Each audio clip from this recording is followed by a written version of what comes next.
Bonjour à tous! This is the second part of the question and answer, and this is the last drone with the unboxing. If you want to see how we make, well, how Felix makes this drone, give like, subscribe and comment down below. Bonjour à tous, j'espère que vous allez bien. Alors on se retrouve pour la deuxième partie de la FAQ des 3000 abonnés. Merci à vous encore. Let's go. Okay, so question number 111. Ok. As-tu rencontré des pilotes en France?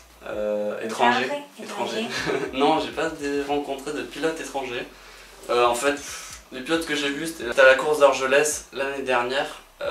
Et c'est que des Français. Voilà, en gros c'est ça. Et sinon, non, ici en Écosse, j'en ai pas rencontré de 1, parce qu'il y en a pas mal en fait, mais qui sont en prise de vue parce que les paysages sont magnifiques.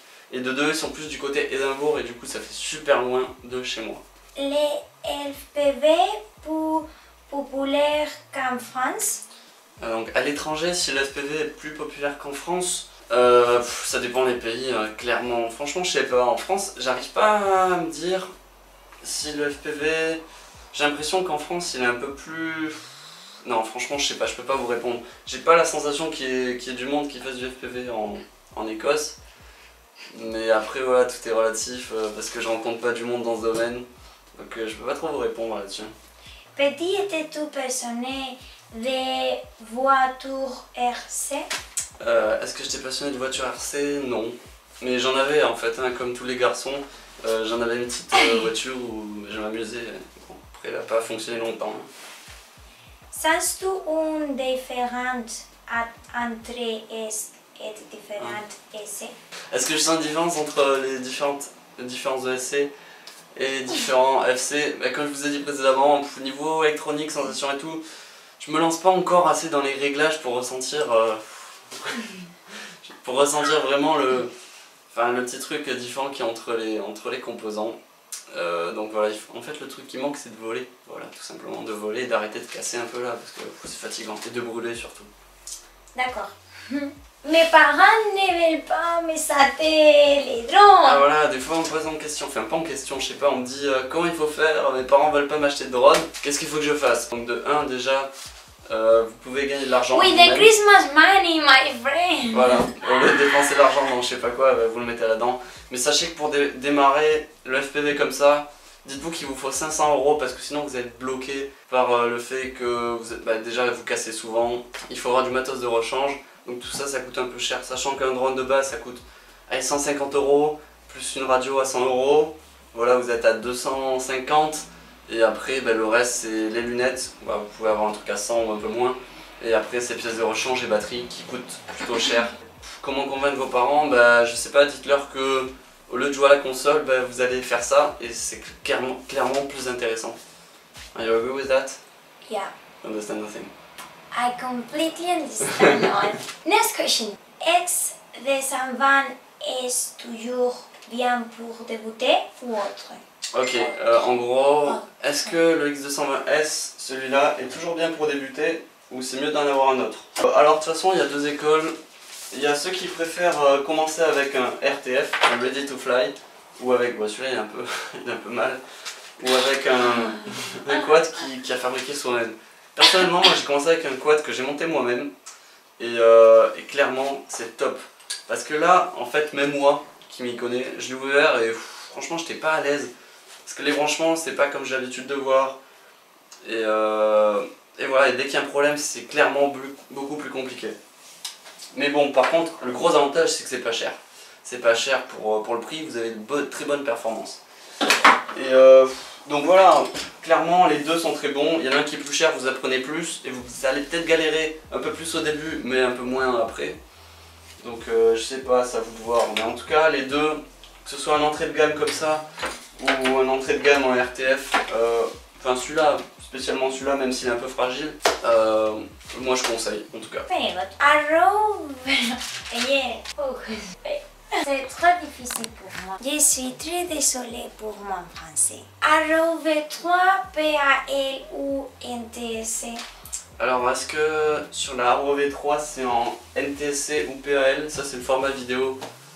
Je sais pas, et je m'en fiche parce que toute façon tout est automatique. Et du coup que ce soit l'un ou l'autre, mon masque il fonctionne très bien avec, la FC aussi, il n'y a aucun souci avec ça. Donc en gros je sais pas. Pour débuter, composantes de qualité. Ah ok, est-ce que en fait, voilà, toutes les questions que je lui ai mises c'est des questions en gros simplifiées. Parce que déjà qu'elle galère à dire ça, pour pas que ce soit trop dur pour elle. Alors est-ce que c'est des composants, est-ce que pour débuter il faut des composants de qualité genre des F60? Est-ce qu'il faut des F60 ou des Racer Star comme ça? Pour débuter en fait il vous faut des composants qui coûtent pas cher et qui soient résistants à la performance. Laissez de côté un peu, vous verrez ça après, c'est pas le plus important, clairement pas. Donc, si vous avez moyen, achetez de la qualité. Moi je vous dis, qualité c'est mieux, vous cassez un peu moins et c'est plus performant, mais ça coûte 2-3 fois plus cher. Et en tout cas, moi je vous conseille de commencer avec des Racer Star. Franchement, c'est les lots de Racer Star, là, les 4 Racer Star. Ça coûte vraiment pas cher. Je vous conseille de commencer avec ça. J'ai envie de dire que c'est de la qualité niveau résistance, parce que moi les miens ils ont tenu très longtemps. Et mais par contre, c'est pas de la qualité niveau performance. Mais ça va très bien pour débuter. Qu'est-ce que tu pensais du Vortex Vex Entente? Je sais pas, je connais pas trop. En tout cas, ça c'est un RTF, j'imagine, de chez Immersion RC. Je sais pas, je connais pas. En tout cas, je sais qu'Immersion RC ils font du bon taf et du coup, a priori, c'est un bon quad. Après, je pense qu'il est un peu plus cher que les autres, mais le logiciel intérieur, l'OSD et tout, enfin tout est bien fait, tout est bien mis, je crois. Donc pour débuter, ouais, clairement c'est top quoi, mais c'est un peu plus cher il me semble, à vérifier. Hein. Ok, next one. Combien de temps pour construire une machine? Combien de temps pour construire une machine? Déjà, je peux répondre de plusieurs façons, parce que pour celle-là, c'était très rapide avec un ESC 4 en 1, enfin un ESC qui fait FC, PDB et ESC. Ça va clairement super rapidement. En 2-2, vous l'avez fait votre truc. Et par contre, parce que vous n'avez aucun branchement à faire, après ça dépend aussi si vous connaissez les composants, si vous les connaissez pas. Moi mon premier real hack, j'ai mis, en gros j'ai mis une semaine quoi, hein, parce que le temps de regarder comment on fait, je savais pas comment c'était les branchements et tout, comment on allait sur Betaflight, comment ça fonctionnait.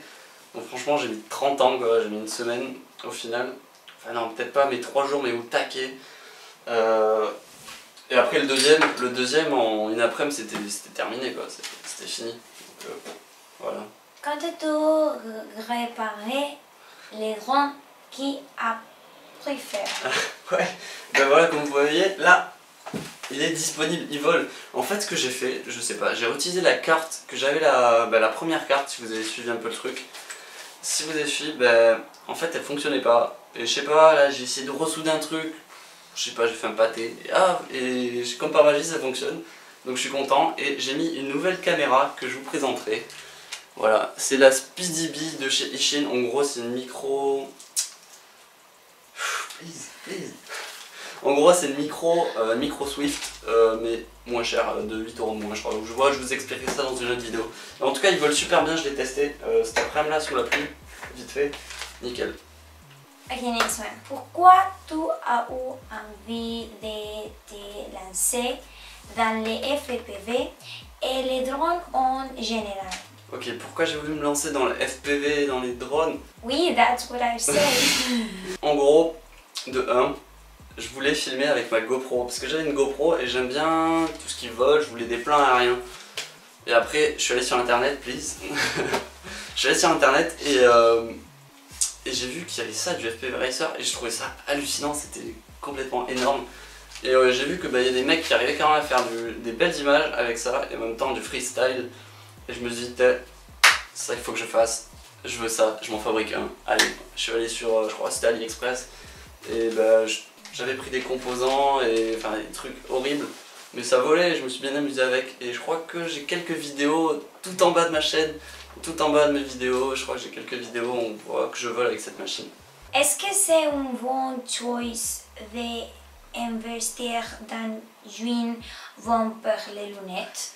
Est-ce que c'est bien d'investir dans une bonne paire de lunettes? Yes, that's what I say. Yes, but I repeat, if people don't understand you very well. How I don't know, sorry.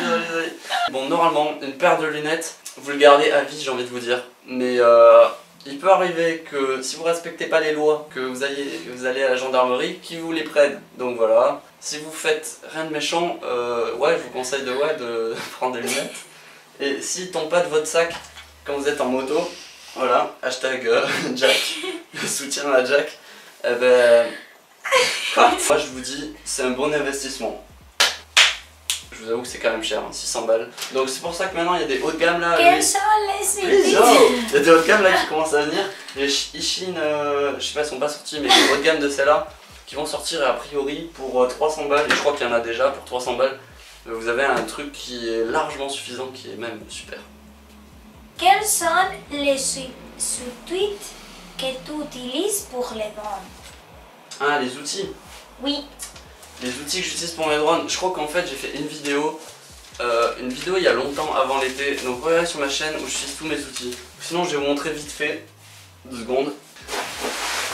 Donc en gros mes outils c'est ça, enfin j'ai un peu tout, j'ai des clés, j'ai des tournevis, des pinces, ouais voilà c'est ça. Et un soudeur, le TS100 que je conseille à tout le monde, pince coupante et ouais voilà plein de trucs utiles ou inutiles. C'est fini. Ah, it's finished. C'est fini. C'est fini. C'est fini. Non. Oui. Bon. Oui. Oui. Ah, ok. Donc ben, en tout cas merci à vous tous, vous êtes super sympas de m'avoir posé des questions. J'espère que cette vidéo vous a plu. Give like, comment, Commentez. abonnez, follow me on Instagram. You want Ok, bah si vous voulez la suivre sur Instagram, bon voilà, elle fait sa petite pub. What's the blog? Je fais la mienne aussi, FlexFPV, voilà c'est mon Instagram. Et en tout cas moi je vous dis merci et ciao, allez à plus, bye. No